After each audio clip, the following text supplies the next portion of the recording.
The S&P 500 and the Nasdaq rise to fresh record highs as the Nvidia rally continues. The AI chipmaker takes Microsoft's crown as the most valuable company with a market cap of $3.34 trillion. Stocks in the Asia-Pacific trade largely higher on a strong handover from Wall Street. The GIFT Nifty is also indicating a higher start for the Indian markets.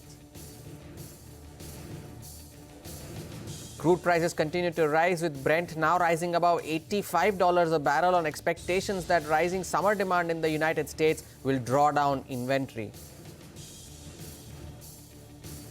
Ahead of the GST meeting this month, sources say that the Fitment Committee has called for further deliberation over GST cuts on fertilizers, as blanket exemptions could lead to duty inversion and blocking of capital. Additionally, sectors which paid lower GST versus that applied by authorities could also be exempt from retrospective action. The Vodafone Group is likely to sell close to 10% stake in Indus Towers as per sources. Block deals are also expected in Gland Pharma and ZF Commercial today. Sources also tell CNBC-TV18 that Craftsman Automation has launched a 1,200 crore QIP and AMI Organics has launched a 500 crore QIP for subscription as well.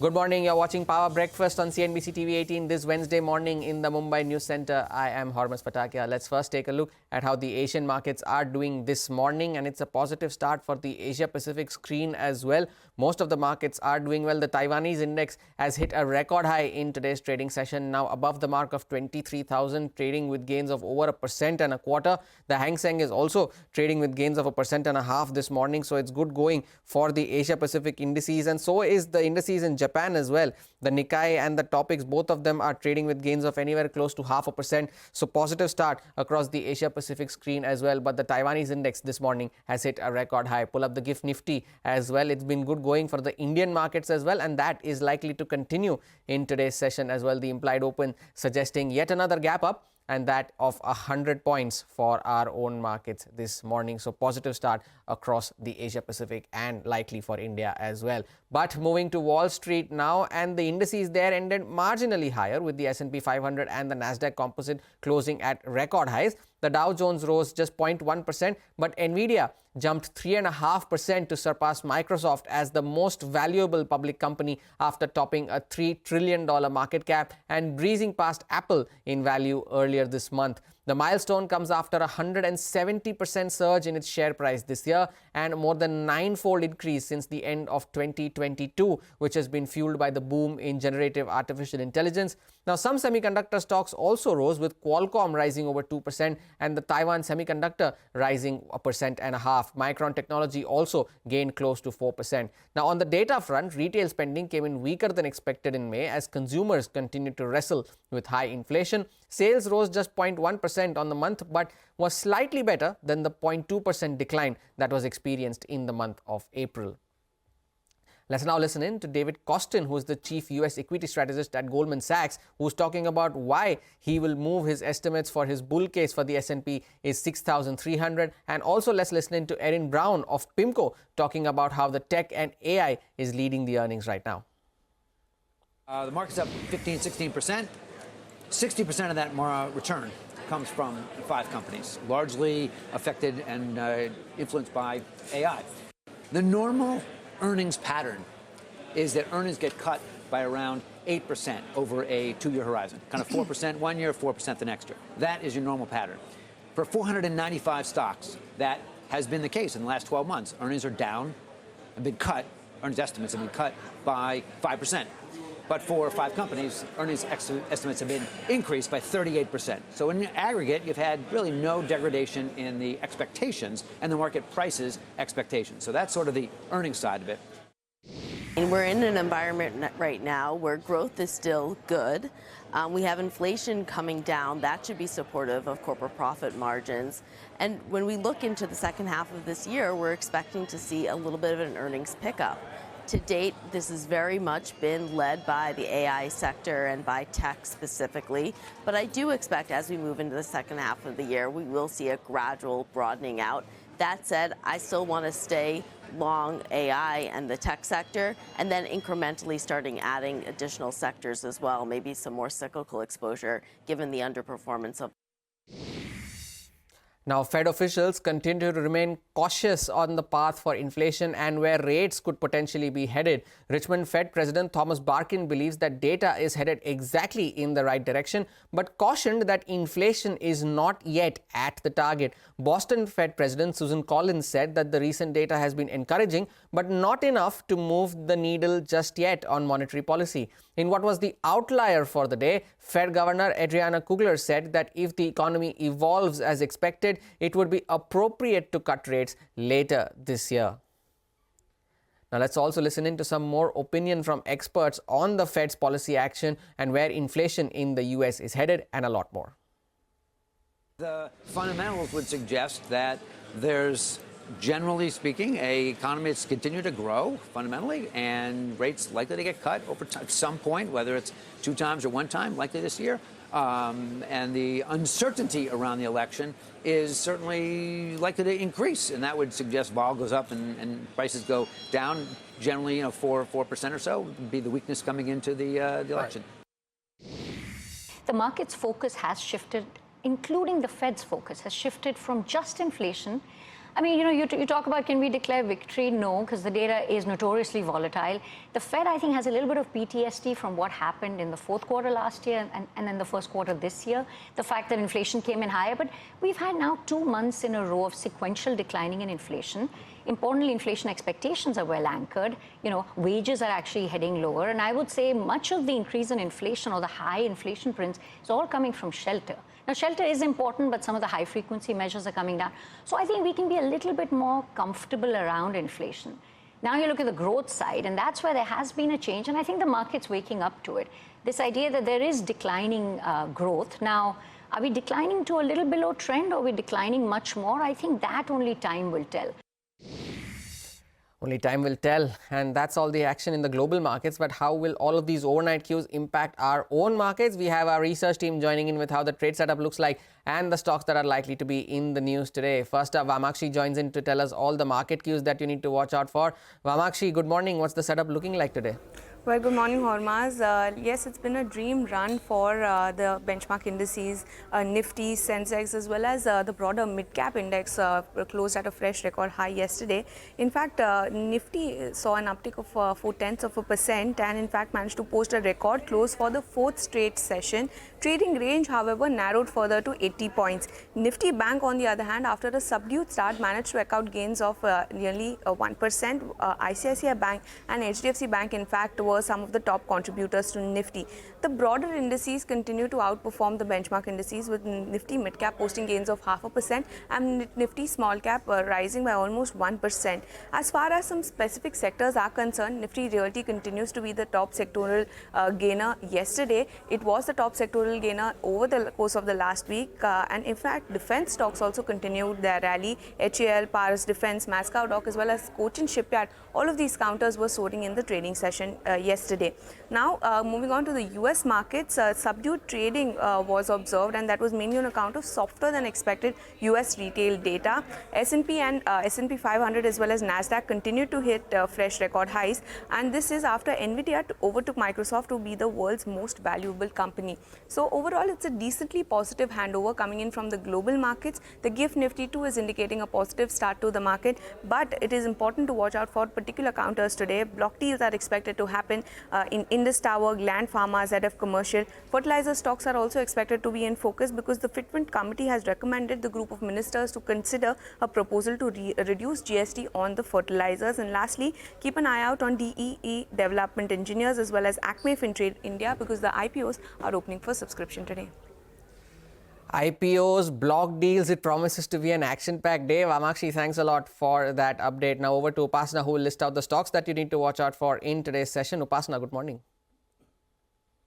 Good morning. First up, let me start with Z Entertainment. Rohit Kumar Gupta steps down as the CFO of the company, and board considered and approved to promote Mukund Galgali as an active CFO of the company.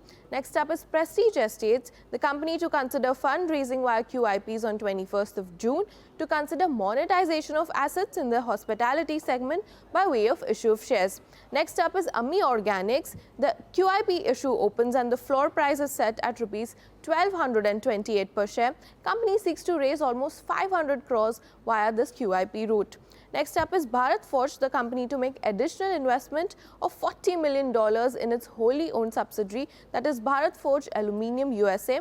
Next up is Sona BLW Precision. Even this stock will be in focus as the company gets PLI certification under PLI Auto for its traction motor for electric three-wheelers. Next up is NetWeb Technologies. It launches a new AMD-based Make in India server for data centers, AI systems. Craftsman Automation will also be in focus as the company launches 1200 crore QIP and sets the floor price at rupees 4,426.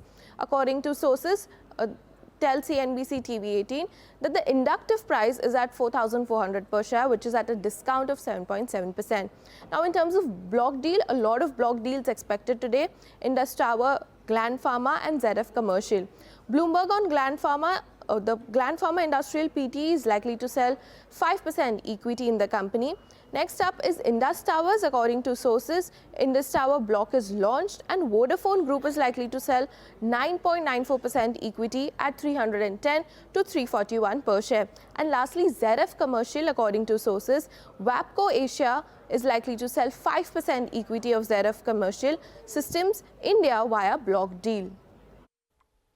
Upasana, thanks a lot for that. And Upasana, as was just highlighting the Indus Towers block deal that is likely to take place today. And now the sources have told us that Vodafone has upsized the block to 18% now. So that is going to be the block deal that will take place today in Indus Towers. Remember, Vodafone planned to sell shares of up to 1.1 billion earlier. Now they've upsized it to 1.8 billion. So we'll keep an eye out on that as well. The time for a short break here on Power Breakfast. Up next, could there be some relief for sectors facing retrospective GST action in the upcoming GST Council meet? More on the story after this short break. Stay tuned. Back on the other side.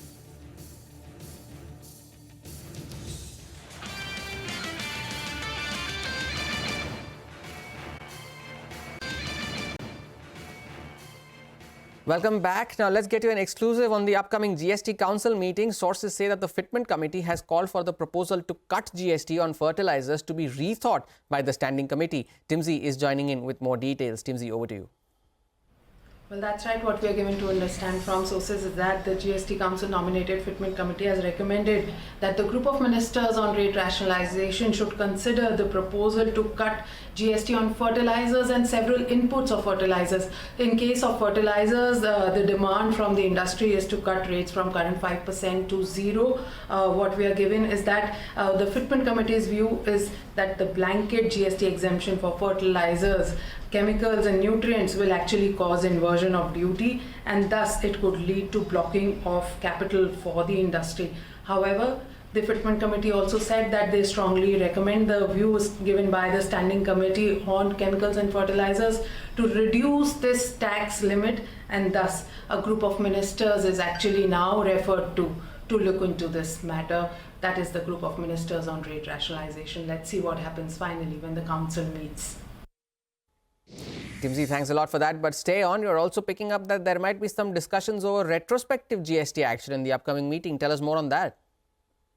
Well, that's right. What we are given to understand from sources is that the GST Council is likely to bring an amendment in the GST rules where it says that sectors which paid GST at lower rate as against that was applied by GST authorities, they are likely to get relief from the retrospective action that the government has taken against them. GST Council may consider a proposal to not to levy higher GST rate when the lower rate was paid due to general trade practice and in absence of any clarity of the particular rate.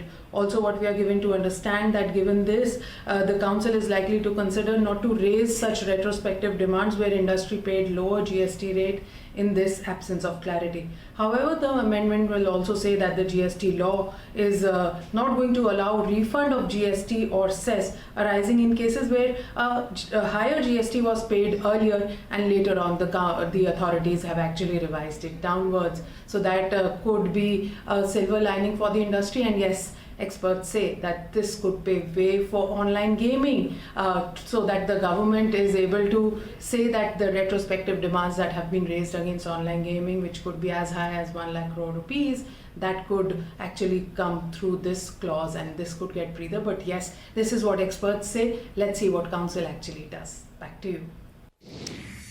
Timsy, thanks a lot for all of those updates. Now, with the NDA-3 government getting down to business, all eyes are on the union budget. Sources tell CNBC-TV18 that the budget will be presented on the 22nd of July. A formal announcement, though, is due after a post-budget consultation with the Revenue Secretary. Industry body CII has sought for an increase in capital expenditure by 25% versus 16.8% rise proposed in the interim budget. The CII has also sought for steps to provide marginal relief in income tax at the lower end of the spectrum, with taxable income up to 20 lakh rupees. They have also sought a reduction in excise duties on petrol and diesel.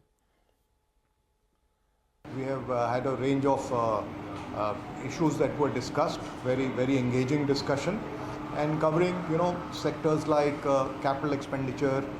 Private capex has already kicked in, looking at agriculture, rural areas, startups, beefing up social infrastructure, looking at some employment intensive sectors like real estate and apparel and toys, and what kind of ways there are to promote it. So broad ranging areas were discussed. As much as our suggestions are concerned, we very specifically stayed away from any asks for concessions and exemptions, because I think it is more important to focus on the growth potential and what can be done to actualize it. And in that regard, we have followed the broad principles of simplification to enhance ease of doing business, to look at measures which can reduce litigation, and where there is litigation, what is a simple way out which works for both sides. So broadly, I think that has been our focus. Main thing which was saying that we need to increase the ease of business in the industry, and the Revenue Secretary was very upfront, and he said whatever are the points will be taken up.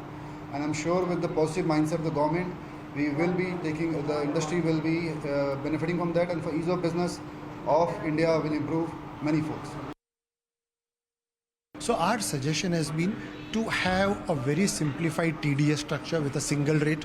So there is a TDS for salaries, there's a TDS for earnings by way of race horses or lottery, etc. And balance should be a single rate rather than multiple rates, which forces the tax withholder to make choices. And same thing for TCS. So today we have multiple rates of taxes. I remember for CNBC I had prepared a chart, and even when I prepared it as a practitioner, it was so difficult to really categorize. So we have taxes for long-term, short-term, different assets, resident, non-residents, all of that.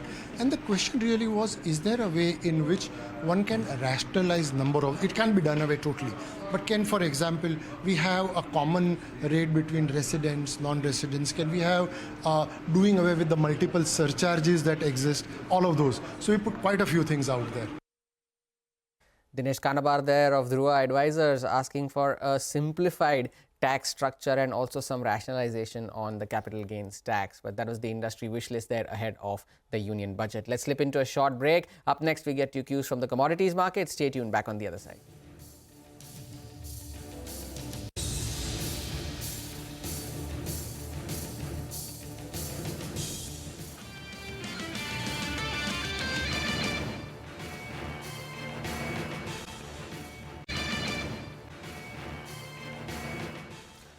Back with us here on Power Breakfast. Now, it's been a weak start to the Indian monsoon season so far. As per the Met Department, India received 20% less rainfall than normal since the start of June. The Met Department has predicted heat wave conditions to continue in North India for the next few days. Now, deficit rainfall in North India and a large part of the Eastern India comes as a concern for the agriculture sector, as the timely onset of monsoon is critical for Kharif crops. We spoke to private weather forecasting agency SkyMet, who expects the rains to pick up across India in July. The monsoon is in on revival mode, so we think that the deficit, pan-India deficit, which stands at 20% now, gradually it will improve. The neutral conditions will develop by end of the June, and by second half of July, the La Nina conditions will start developing, and we think that second half of July will see sufficient monsoon rain. August and September seem to be much better than June and July. Now, as the heat wave tightens its grip across the northern belt of the country, power demand has surged to an all-time high. Abhimanyu Sharma details the steps taken by the Power Ministry to meet the scaling demands.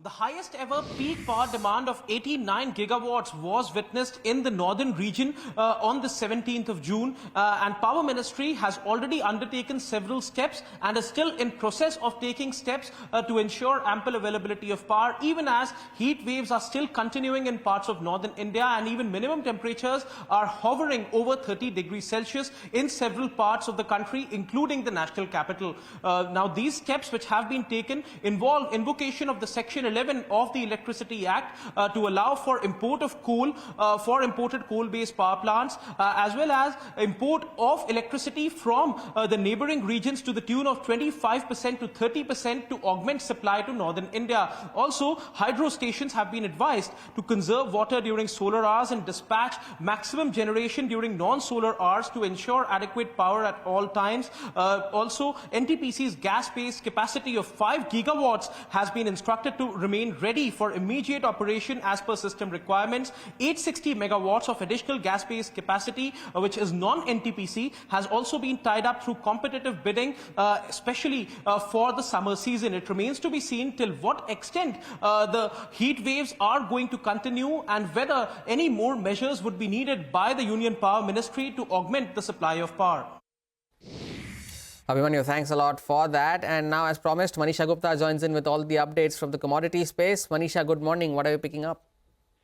Horrible morning, and thank you for that. Well, I'm looking at the crude oil prices, which have surged yet again 2% in the overnight market. And, this has brought our YTD holdings to quite on the positive side. So when you look at the crude oil prices, we are up 11 to 13% for this year now. Not just crude, but the crude products seem to be doing quite well overnight as well.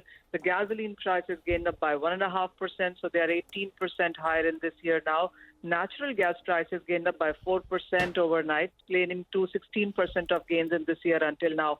Well, the summer fuel demand has led to draw in inventories. Also, China May retail sales are better than what the street was anticipating. A bit of a decline in US dollar index also seems to be supporting commodities now. So it's not just the crude oil prices, but many spaces, areas, and metals as well trading in the positive.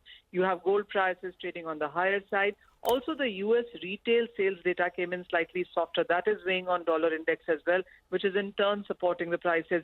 So when you look at the chances of a Fed rate cut in the month of September, that is jumped up from 55% in the previous week to 67% right now. So various fundamentals which seem to be supporting prices. Even silver is trading in the positive. Metals, you have to look at iron ore on the firmer side. Copper and zinc also are trading nearly a percentage point higher. Oil is back on the boil and some rebound seen in precious metals as well. Manisha, thanks a lot for that update. Back with the Asian markets now, and let's take a look at how they are doing as we draw down to this episode of Power Breakfast. The Taiwanese index, as I mentioned, is at a record high, still trading with gains of just over 1%. The Hang Seng remains where it was at the start of the show, 1.5% higher as we speak. The Japanese indices also continue to do well. Extending gains now is the Nikkei and the Topix. And pull up the GIFT Nifty as well. It was indicating a gap up start at the start of the show, and that remains so. A 100-point gap up as what is the GIFT Nifty suggesting now. A likely start above levels of 23,600 likely now for the Nifty as per the Nifty implied open. But with that, it's a wrap on this edition of Power Breakfast. From me and the team that put this show together, thank you so much for watching. Bazaar Morning Call takes the action forward.